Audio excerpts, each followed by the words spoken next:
My name is Magda Willinger, born Magda Weisberger. Willinger is spelled W-I-L-L-I-N-G-E-R. I was born in Czechoslovakia in June 1st of 1928. Was born into a wonderful democratic country. I had a wonderful public school education. My family, my mother was a seamstress, my father was a butcher, and they ran a grocery store. We had a wonderful life until 1939, when Hitler invaded, rather Hungary invaded with Hitler's permission, and life changed completely. We were, first of all, the Jewish people were stripped of all their licenses. My mother and father had a butcher and grocery store. They were stripped of their license and no longer allowed to practice or to have their store open. My father was inducted into the forced labor camp, supporting the German and Hungarian army that was invading Europe. We were no longer allowed to go to school, and pretty soon we were forced to wear a yellow five-star on our clothing, blatantly displayed so the local population would know that we are Jews. This brought us,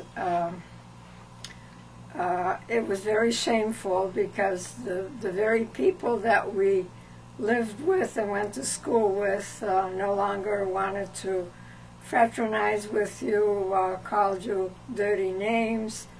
The very friends that I went to school with no longer wanted to play with us, and we had to register at the City Hall. All the Jews had to be registered so that they could keep track of us. This went on until 1944. My father was inducted into the forced labor camp. My mother was left with her family to provide for. She was very resourceful, and in order to make a living for her children, she started doing some illegal things in order to make a livelihood. She would buy soap at a person that she knew who would cook the soap. She would pick up soap and went to another town, bring back the soap and sell it at a profit in order to make a livelihood for her family. Unfortunately, she was reported to the authority by a very person that bought the soap, and she was arrested and tortured in order to get the name of the source of the person that prepared the soap.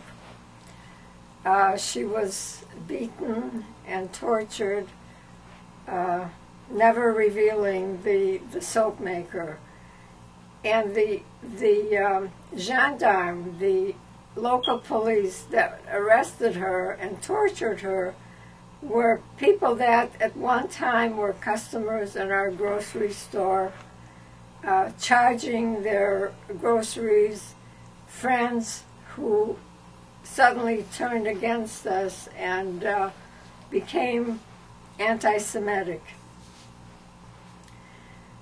This sort of life went on until 1944, when one morning our house was surrounded by militia, gendarme, and we were not allowed to leave the house.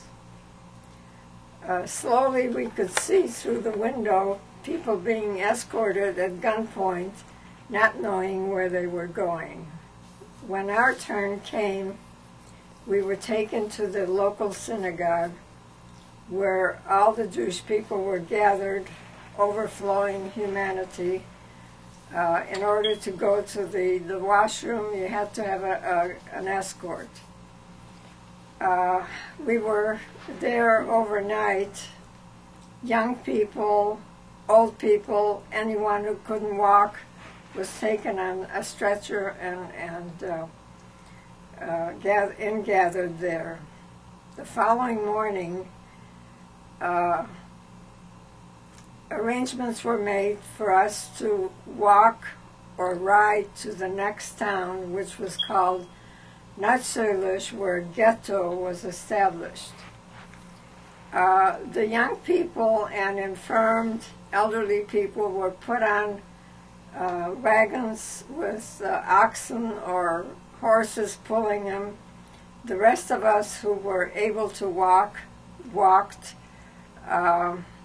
probably a couple of kilometers to this town where the ghetto was already established, a fenced-in area where all the Jews from the whole area were ingathered and held there under very oppressive conditions. People were squeezed into homes that were once owned by Jewish people, probably 20 people to a room, wherever we found room to sleep. There were no food or no provisions were allowed. We were scrounging for a piece of bread or anything edible that we could find. We stayed in the ghetto 6 weeks. The only nice thing about the ghetto was that the whole family was together. We were my grandmother, aunts, cousins. We were all together, except my father, who was in the forced labor camp. So after 6 weeks, we heard of rumors that we were going to be taken to a displaced camp or a place where we could be working. So everybody was anxious to leave because conditions were pretty poor. People took whatever belongings they had and marched out to the train. Oddly enough, the ghetto was established near the train tracks where the train was waiting for us. The cattle cars were lined up for us, and people were loaded into the cattle cars. 80 to 90 people to a cattle car, squeezed in as much as they could, and not knowing the destination where we were going, traveling 2 days and 2 nights, not knowing where we were going. My grandmother and my 2-year-old sister, or my 7-year-old sister, they suffered terribly.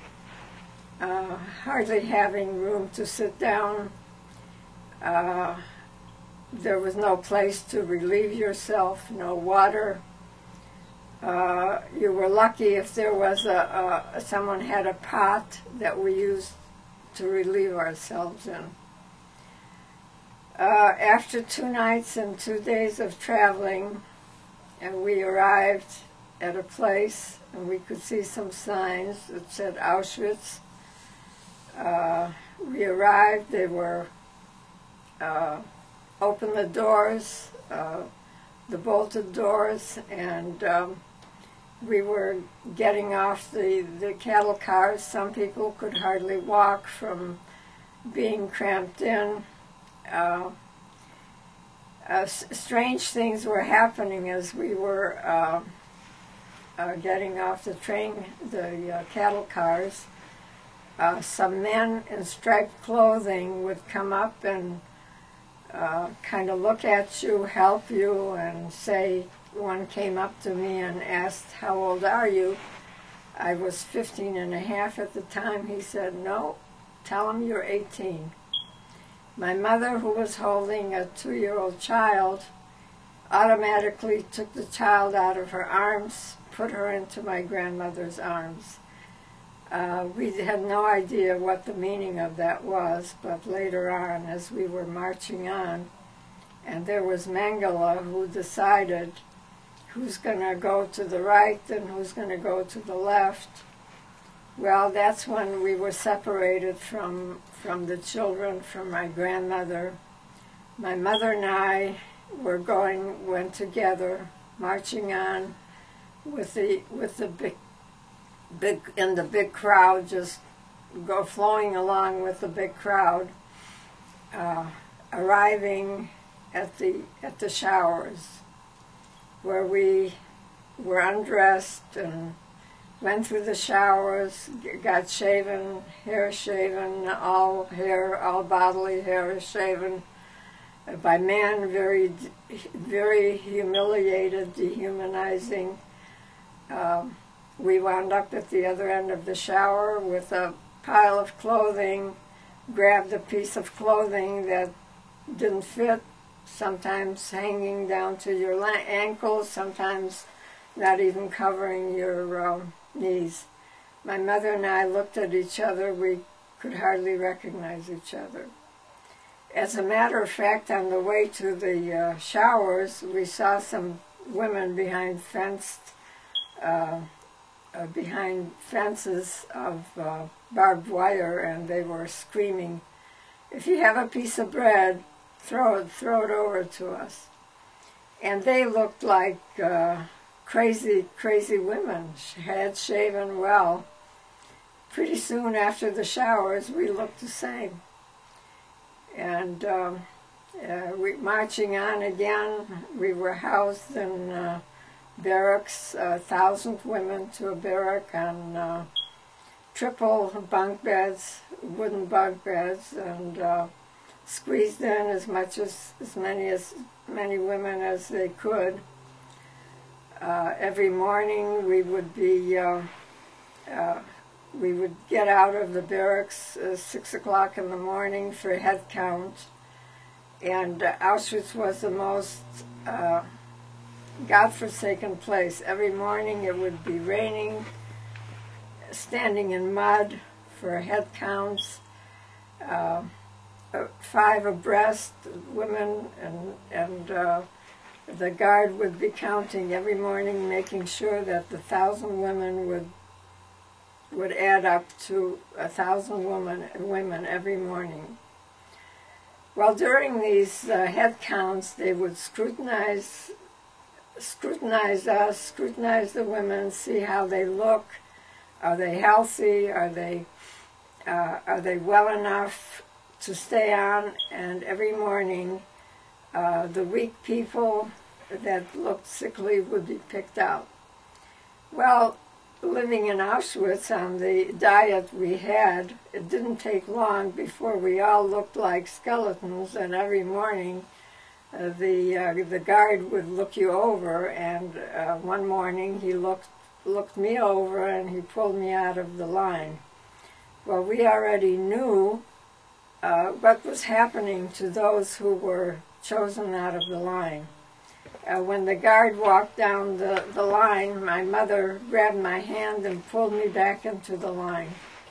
This happened twice, and each time she was determined to keep me with her and to save me as long as she could. This went on for a month. We were the few lucky ones who were chosen one morning, 1,000 women, to be shipped to another work camp. Again, we were showered and shaved and put on these cattle cars, and we were taken to a place called Bromberg.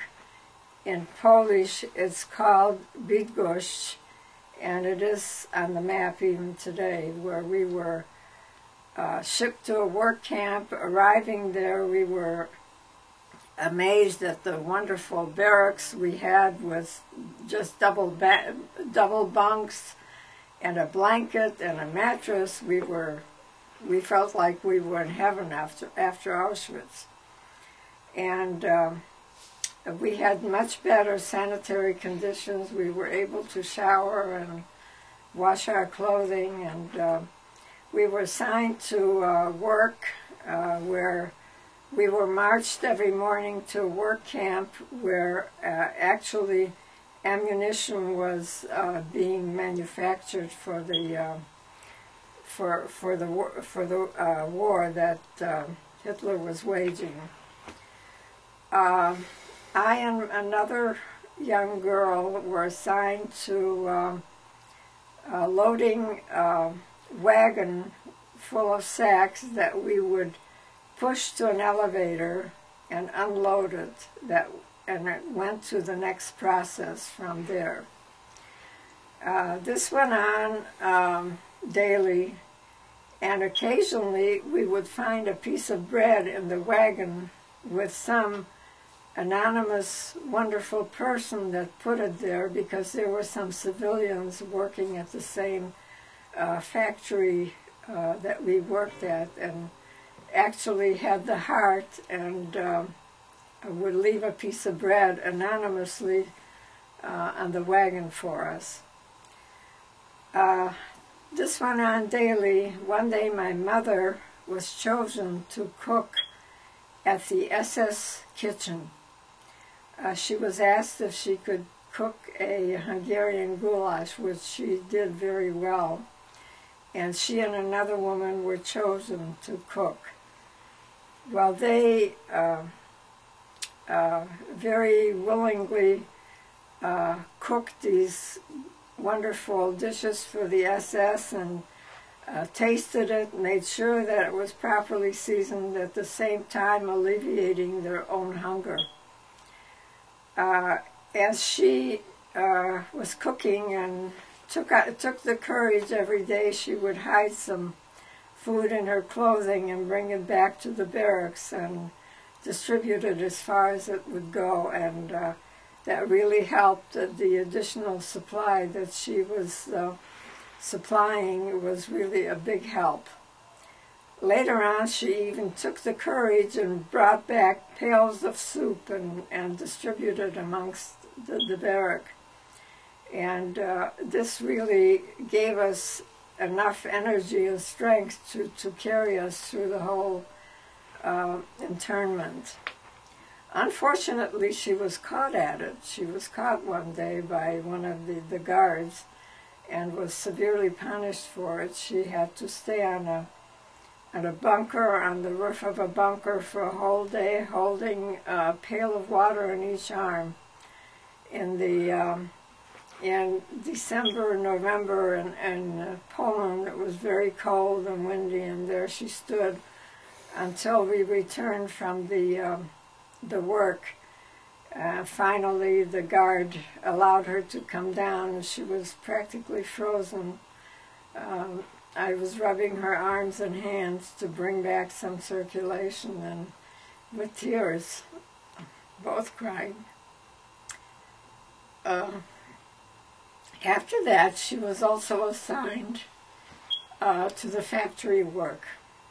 Every day we would march out to the factory. My mother was in the area where she was actually filling those sacks that we were unloading, and kept feeling the sacks and decided that those sacks could be of some use. So as she, with her very smart lady, she would wrap one of those sacks under her clothes and bring it back to the barrack. And at night, she and I would sit and peel off the rubberized lining that was in these sacks and use the nylon that was a wonderful nylon fabric that the sacks were made of. she would procure scissors and a needle from the cooks in the kitchen, promising them some underwear, and we would pull the threads out of the nylon sacks in order to sew with, and she would make panties and bras out of these nylon sacks and sell it to the cooks in the kitchen for a piece of bread. She was very industrious and always managed to procure a piece of bread somehow. Unfortunately, as time went on, we no longer went to the factories, as the supplies were not arriving to work with. So we were, the only thing we could guess, as we had no communication of any kind, that the war effort was not going too well for Hitler, and therefore the materials were not arriving. In fact, our meager rations were being cut down as supplies were not arriving to the camp either. But the guards couldn't stand the fact that we were sitting around and doing nothing, so daily they would march us out into the forest to pick firewood in January in the snow with our meager clothing. We would march up and down and pick firewood while the guards would build a campfire and would keep themselves warm. They would make sure that we were marching up and down. This went on for a week or so, and then one morning we were actually ordered to take our blankets and marched out of the camp, marching with tremendous speed. Everybody, civilian people on horses and wagons and cars, whichever they had, marching in the same direction, marching through towns and forests, marching for a day and night. The only provisions that we had is that we were eating the snow and somehow keeping ourselves hydrated in the freezing cold. However, the following day, the chaos was even greater. There were civilian people in a hurry, marching. At this point, we realized that our guards were disappearing on us. So, as we no longer had the energy to go on, and towards dusk we could see some lights in the distance, a group of us decided to walk towards that light, and came upon a farmhouse owned by Polish people who actually allowed us to come in and were very kind to us. However, it was pretty scary because there were SS man guards, all kinds of German people also, who came in sitting around the kitchen table, getting a bite or getting just a cup of hot water, getting out of the cold. It was pretty scary thinking of how they would receive us, because it was obvious who we were with our bristly hair and our striped clothing. It was obvious that we were camp inmates.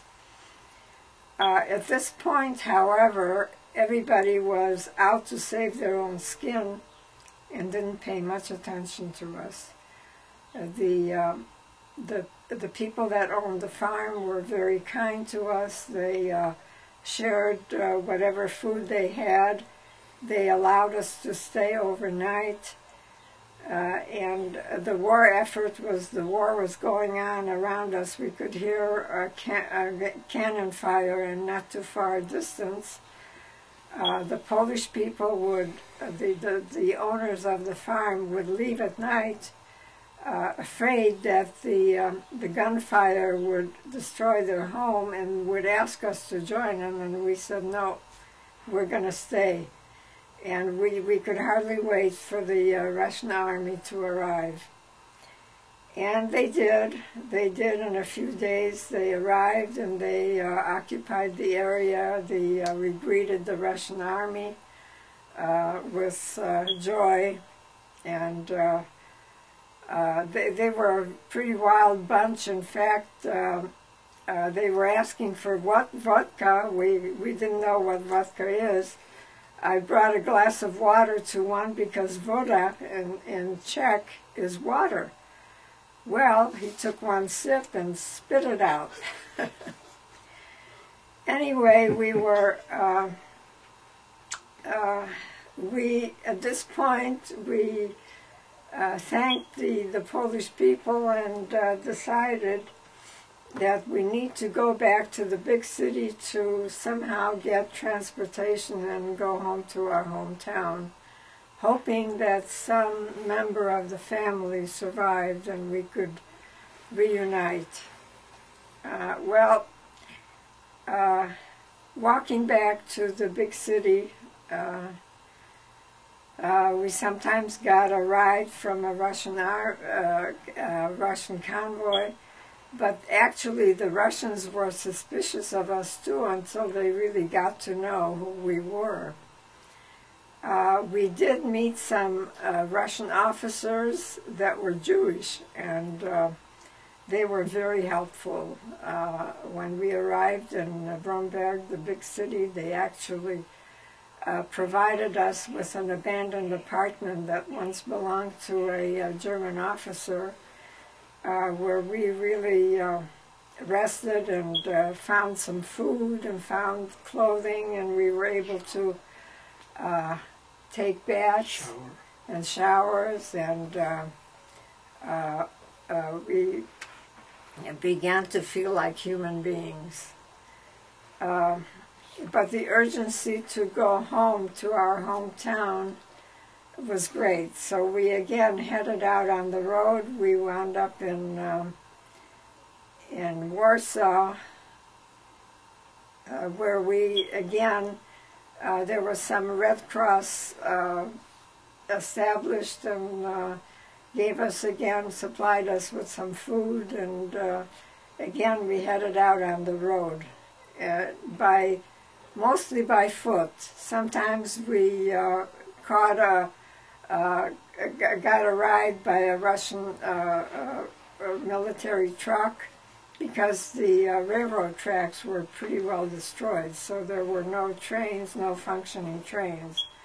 So on foot we walked and we got to some towns and slept over and walked again, and finally arrived at a place where there was a functioning train, and we were told that we could probably manage to take the train and go home by the train. So we walked through a forest with the help of a guide, because the forest was mined and pretty dangerous to walk through, but we managed to walk through that and arrived to the train and took the train, and the train really took us all the way to our hometown, because our hometown was a railroad,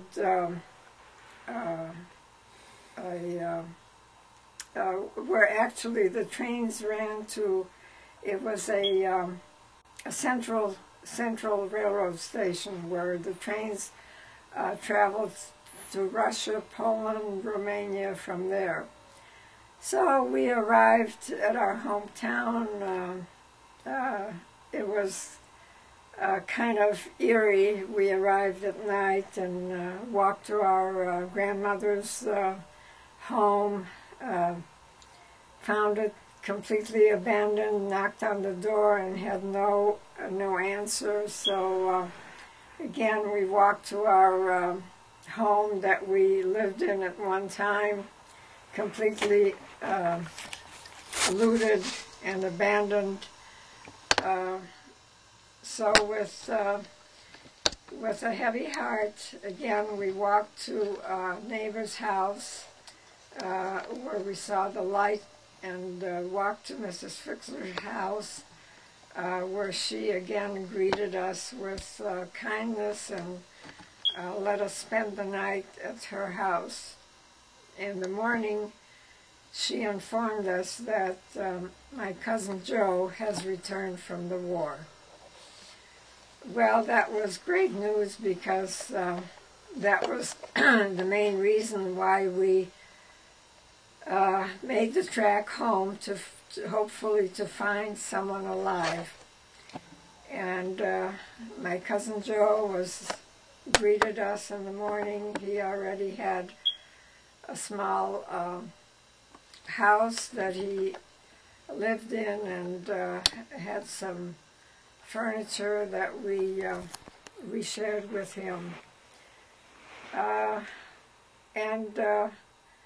So we established a little household, and my mother did some cooking, whatever provisions we could find, as food was pretty scarce in those days.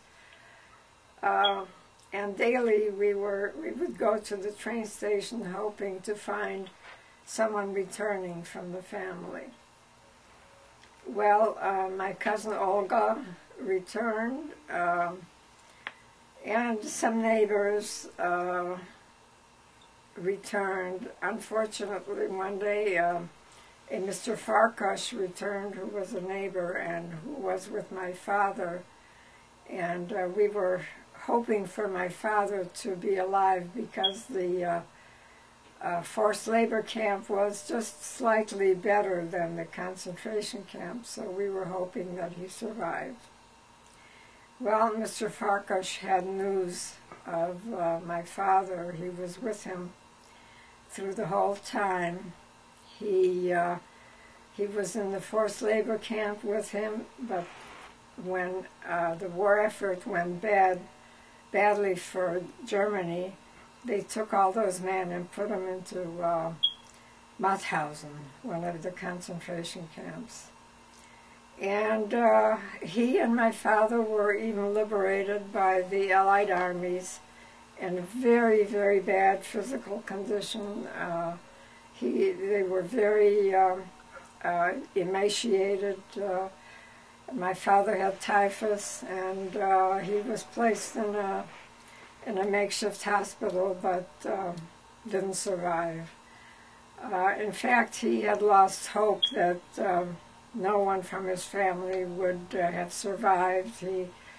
He rationalized that my mother had a young child and I was too young, that we wouldn't have made it. So if he had only known, he might have pulled through. But he died in that makeshift hospital. We later even found his grave in Austria, where my mother and I, my husband, and my cousin Olga, we traveled there and actually found his grave. He's buried with 5 other men, and there's a whole section of a Catholic camp that was put aside for those men who died in this makeshift camp. It's in Wels, Austria.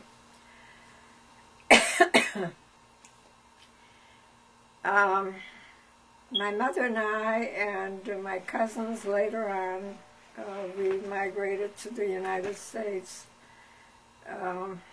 where we renewed our lives, and we married and had our own families. And in spite of the fact that Hitler tried to destroy a whole race, the whole Jewish race, we managed to survive and revive and create a whole new Jewish race.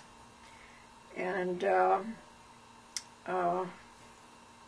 I now have 2 daughters, 3 grandsons, and a great-grandson, and have a wonderful husband, and have a wonderful life in the United States.